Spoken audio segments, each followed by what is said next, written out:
నిత్యము.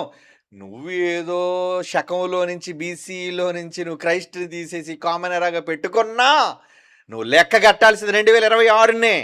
ఎవరిని బట్టి? యేసును బట్టే. కామన్ ఎరా అని నువ్వు పెట్టావేమో కానీ ఆ కామన్ ఎవడా కామన్? యేసు ప్రభు కామన్ అందరికీ. ఏమండి? అతను ఒక సామాన్య మనుషుడు, కామన్ మ్యాన్. ఎవరైనా ఒక సాధారణమైన మనిషి భూమి మీద ఒక మహా వెలుగుగా ఉన్న వ్యక్తి ఒక సామాన్యమైన వ్యక్తిగా వచ్చాడే. నువ్వు అన్నట్టుగా yes, this era belongs to that common man. ఆ సామాన్యమైన మనిషి అని యేసు ప్రభువుకు చెందిందే ఈ కామన్ ఎరా, ఈ సామాన్య శకం. అదే క్రీస్తు శకం. నువ్వు వద్దన్నా కాదన్నా. ఏమండి?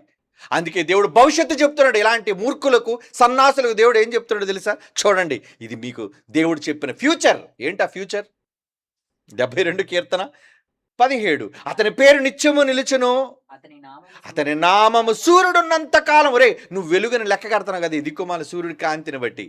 ఈ వెలుగున్నంత వరకు, సూర్యుడున్నంత వరకు చిగుర్చుచుండును.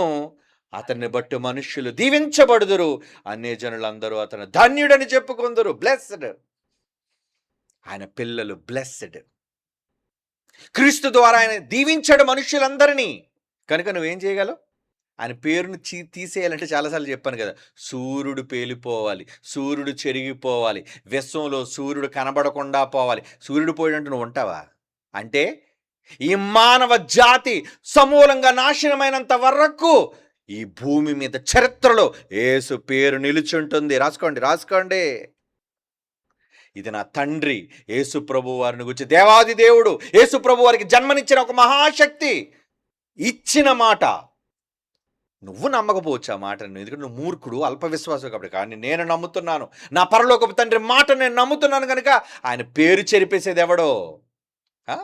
ఎరాలోంచి ఆయన పేరు తీస్తే ఆయన పోతాడా? జనాల